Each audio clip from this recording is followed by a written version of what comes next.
Bonjour à tous les amis, les joueurs et les collectionneurs. Aujourd'hui, on parle Yu-Gi-Oh! Alors, on va commencer cette petite vidéo qui est donc une ouverture, mais une ouverture assez particulière parce qu'on ne va pas ouvrir des produits officiels de Konami, malgré le fait que ça soit bien marqué Konami et Yu-Gi-Oh! Ce sont des produits qu'on va trouver en Asie. Alors, ceux-ci viennent du Cambodge. Et alors, on voit qu'ils viennent de YugiOhCard.com. Ils se sont retrouvés sur des marchés cambodgiens. Et donc, alors voyons voir ce qu'il raconte. Donc déjà, on a Jaden. Donc on va se dire que ça doit être sûrement du GX, mais alors pas du tout, parce que c'est marqué du Arc V Raging Tempest. Alors, on va voir si on va pouvoir retrouver des cartes de Raging Tempest dedans ou pas.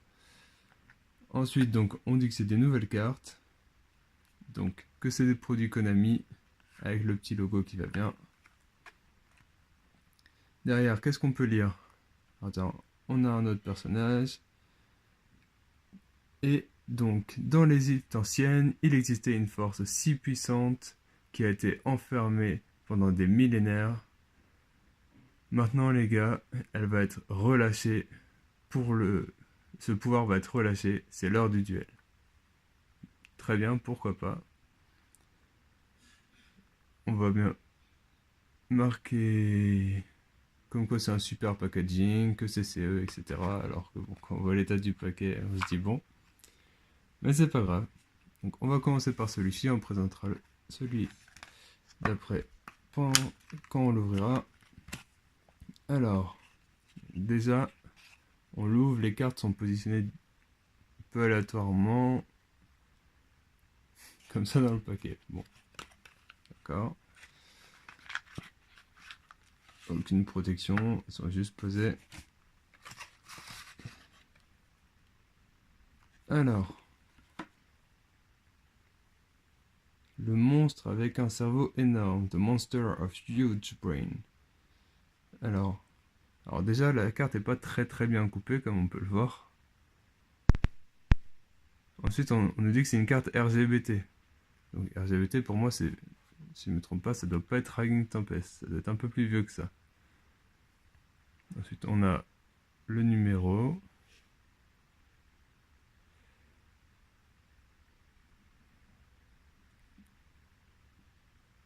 Première édition, démon, bon.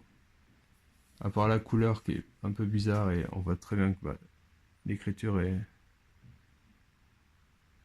pas très ouf, ça ressemble pas du tout à un produit officiel de Konami. Derrière, c'est assez classique, bon, à part la manière dont c'est coupé qui est pas très nette et la carte qui est pas en très bon état. Ça reste correct, ça ressemble, on va dire, à une carte Yu-Gi-Oh! On va continuer notre ouverture. Ouh, donc là, une carte qui est censée donc être une carte rare, j'imagine. Donc on voit toujours ce problème de coupure. Ça ressemble quand même beaucoup à des cartes Yu-Gi-Oh, j'avoue. Alors là, ce qui est assez bizarre, c'est que déjà, c'est une carte, on nous annonce que c'est du rate. Donc c'est toujours pas Raging Tempest. Sauf qu'en plus, on nous annonce que c'est une carte japonaise. Donc JP. Sauf que, on voit très bien que tout est écrit en anglais. Donc ça correspond absolument pas. Après, bon, le texte, je vais pas vérifier, mais ça doit être plus ou moins le texte officiel. Avec cependant des petits ronds 1 et 2. On va focus.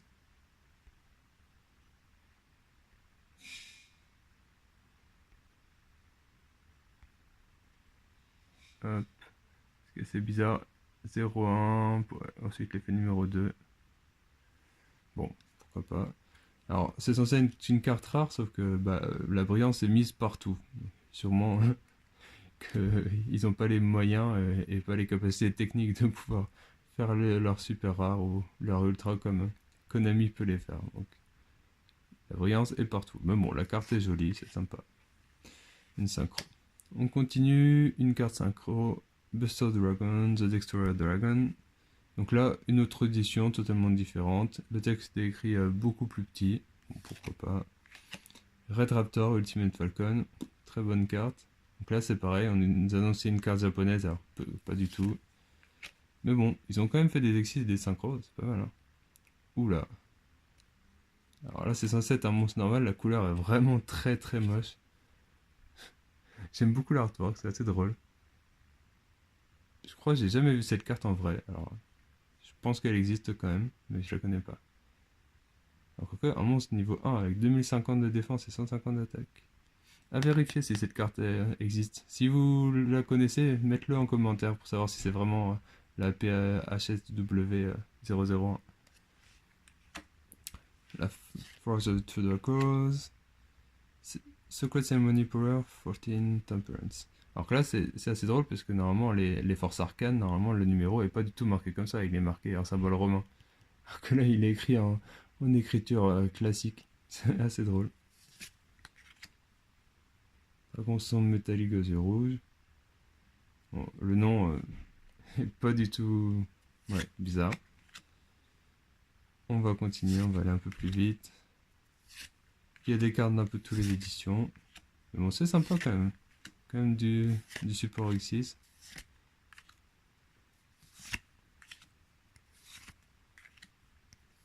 Super Samouraï.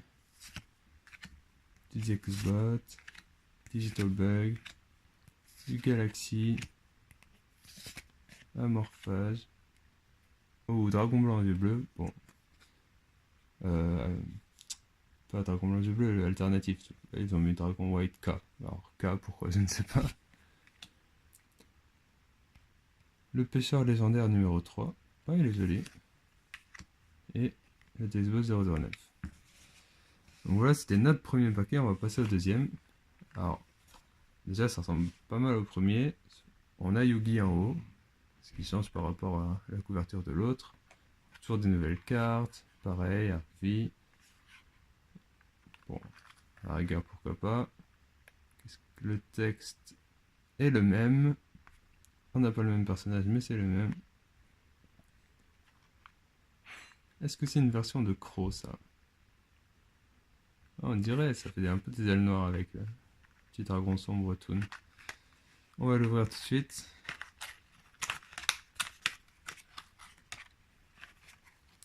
C'est pareil.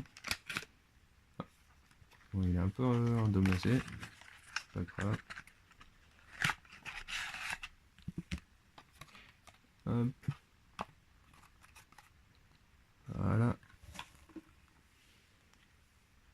Alors, leur carte super rare, Crystron. Une case Crystron. On dirait que les cartes sont un peu mieux coupées que dans l'autre. C'est un peu plus centré déjà.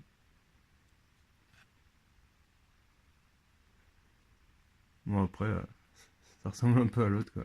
La rareté est très étrange. Hop, on va regarder un peu tout ça. Oh, un petit dragon du jugement. C'est joli ça. Alors, quelqu'un qui connaîtrait pas du tout le jeu pourrait se dire qu'effectivement ça pourrait être des vraies cartes. Après, quand on voit comment c'est écrit, quand on voit la forme qui est en haut et le nom, nous, enfin, pour les joueurs qui jouent très régulièrement, on voit que c'est des vraies cartes, des fausses cartes. Après, même au toucher, quand même, c'est assez particulier. On sent que c'est un carton qui est... Je connais pas la qualité de ce carton, mais c'est pas du tout la qualité de Konami en tout cas.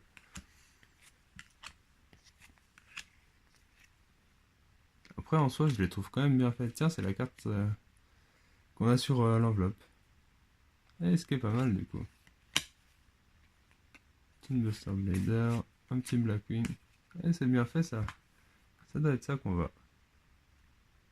Ah, ça doit être Elfin. Un petit Blackwing. Et puis le dragon rouge. J'allais dire arrêtez mon nom, c'est un toon, pardon. Dragon noir aux yeux rouges.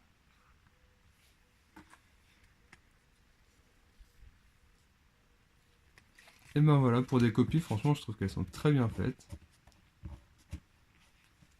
Dites-moi ce que vous en pensez de ces cartes-là, de faire des copies. Sachant que ce genre de carte ne vaut forcément rien du tout, mais un paquet comme ça coûte même pas 1 euro. Donc bon. Après, ça permet aux gens là-bas peut-être de jouer à leur rapport. Bon, je vous remercie d'avoir suivi cette vidéo. C'était la première ouverture que je faisais, mais qui dit première, dit ça va suivre. Donc, on continuera bien sûr avec des produits officiels de Konami et plein de nouvelles surprises. Et j'ai d'autres petites ouvertures dans ce style-là à faire qu'on fera plus tard. J'espère que ça vous intéressera. À bientôt. Ciao.